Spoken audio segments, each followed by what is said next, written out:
Hello बच्चों, हम पढ़ रहे थे अब तक विद्यापति पदावली के पद, और उसमें भी हमने अब तक पढ़ा था राधा का श्रृंगार, राधा का सौंदर्य धरती पर किस तरह से अद्भुत है। अब आज हम पढ़ेंगे, आज पैखल नंद किशोर है कृष्ण और राधा को लेकर के ही। केली बिलास सबहु तज तेजल है निशि रहे विभोर, जब धरी चकित बिलो की विपिन तट पलटी आओल मुख मोरी, तब धरी मदन मोहन तरु कानन लोटय धीरज छोरी, पुनु फिरी सोई नयन जदि हेरब पाओ बा चेतन नाह, भुजंगिनी दंसी पुनहि जदि दंसरु तबहि समय विष धाह, सब शुभ अब शुभ खन धनि मणिमय भूषण भूषित तनु अनुपाम, अभिसरु बल्लभ हृदय विराज है जनिमणि कांचन दाम। तो इस पद में विद्यापति है ने बताया है कि कृष्ण की दूती राधा के पास जाने, कृष्ण की कोई भेजा हुआ संदेश, कोई औरत राधा के पास जाकर उसे कृष्ण की विरह दशा बतलाती है और साथ ही उसे मिलने का, राधा से मिलने का आग्रह करती हैं। वो कहती है कि विद्यापति के वर्णनानुसार दूती कहती है कि हे राधा, आज पेखल नंद किशोर, हे राधा मैंने तुम्हारे विरह में व्याकुल श्री कृष्ण को आज देखा। केली बिलास सबहु तज तेजल, विरह वेदना के कारण अब तो उन्होंने प्रेम लीला आदि सभी छोड़ दी है।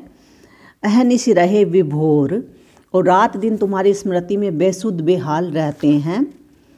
जब धरी चकित बिलो के विपिन तट, जब से तुम चकित नेत्रों से उन्हें जंगल के किनारे देखकर और मुंह मोड़कर वापस चली आई हो, पलटी आओल मुख मोरी, और मुख मोड़ करके वापस चली आई हो, तब धरी मदन मोहन तरु कानन, तब से श्री कृष्ण जंगल में धैर्य त्याग कर अर्थात अधीर होकर वृक्ष के नीचे पड़े हुए हैं। लोटेल धीरज छोरी, धीरज छोड़ करके, धैर्य छोड़ करके अधीर होकर वृक्ष के नीचे पड़े हैं। पुनु फिरी सोई नयन जदि हेरब, और वो कहती है अब भी वे उसी जगह पर तुम्हारे विरह में व्याकुल, यदि तुम फिर से अपनी उन्हीं मद भरी आँखों से, पुनु फिरी सोई नयन जदि हेरब, अपनी मद भरी आँखों से अगर उनको देख लोगी, पाओ ब चेतन नाह, तब तो वे फिर चेतना पा जाएंगे, यानी वो फिर से प्रसन्न हो जाएंगे। भुजंगिनी दंसी पुनः जदि दंसरु, क्योंकि सर्पणी एक बार काटकर यदि उसे फिर से काटे तो उससे उसका विष प्रकोप शांत हो जाता है। तब ही समय विष धाह, और तो तब से उसका विष है, वो विष प्रकोप है, वो शांत हो जाता है। अब शुभ खन धनी मणिमय, तो हे सुंदरी अभी भी वह शुभ क्षण है, इसलिए तुम अपने अनुपम अर्थात अतिशय सुंदर शरीर को मणिमय आभूषणों से सुसज्जित करके, मणिमय भूषण भूषित तनु अनुपाम, तुम उनसे आभूषणों से सुसज्जित करो और प्राण प्रिय श्री कृष्ण के पास अभिसार यानी मिलकर उनके हृदय में उसी प्रकार विराजो। अभिसरु वल्लभ हृदय विराज जनिमणि कांचन दाम, उसी तरह से विराजो जैसे सोने की डोरी में मणियों की माला अलंकृत होती है, पिरोई जाती है, सुसज्जित होती है। यहाँ पर अनुप्रास, उपमा और काव्यलिंग अलंकारों का प्रयोग हुआ है बच्चों। आगे है, सजनी कहने के कहब बुझाई, रोपि प्रेम बिज अंकुर मूढ़ल, बाँचब कौन उपाई। तो यहाँ पर है राधा अपनी सखी से कहती, हे सखी, तुम प्रियतम श्री कृष्ण को समझाकर कह देना कि प्रेम का बीज बोकर उन्होंने ही जब से उसके अंकुर को तोड़ दिया तो मेरे बचने का क्या उपाय हो सकता है।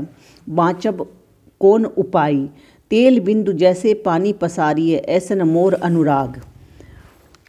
अब वो आगे कहती हैं कि जिस प्रकार जल में तेल की बूंद फैल जाती है, उसी प्रकार श्री कृष्ण के प्रति मेरे हृदय में प्रेम फैल गया है।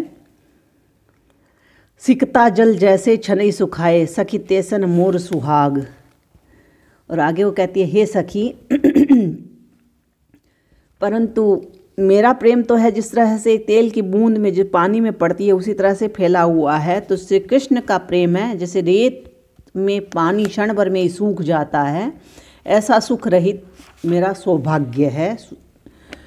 कुल कामिनी छलो कुलटा भय गेलो, तनिक बचन लो भाई। अब वो कहते हैं मैं सम्मानित कुल की कामिनी यानी तरुणी थी, परंतु श्री कृष्ण के प्रेम में पढ़कर प्रेम से भरे वचनों से छलकर उल्टा बन गई हूँ। मैं उनके वचनों के लोभ में आ गई, इस कारण मैंने स्वयं ही अपनी बदनामी कराई है। अपने ही करे हमें मूंड मुडाओल, कान्ह सो प्रेम बढ़ाई। चोर रमनी जनी मने ममे रोइय, अंबर बदन छपाई। अब वो कहती है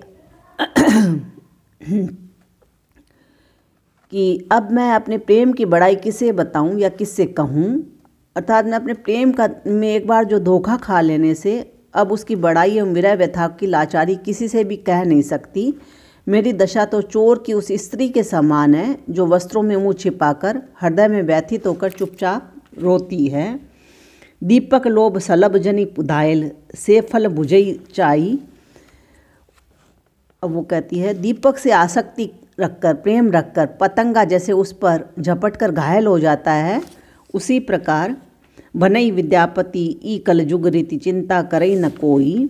उसी प्रकार वो कहते हैं मैं कृष्ण की रूपाशक्ति से उसके सौंदर्य से उनकी ओर आकृष्ट हुई, परंतु मुझे भी वही परिणाम भोगना पड़ा जो पतंगा भोगता है। तो कवि विद्यापति कहते हैं ये कलयुग की रीति है, यहाँ कोई किसी की चिंता नहीं करता। चिंता करई न कोई, अपन कर्म दोष आपई भुंजई, जे जन परबस होई। जो व्यक्ति पराधीन होता है वह अपने कर्मों का दोष स्वयं ही भोगता है। तो राधा के कथन का मतलब यह है कि मैंने स्वयं से कृष्ण से प्रेम किया, कुल मर्यादा एवं लोक लाज का ध्यान नहीं रखा, फलस्वरूप अब मुझे असह्य विरह व्यथा भोगनी पड़ रही है।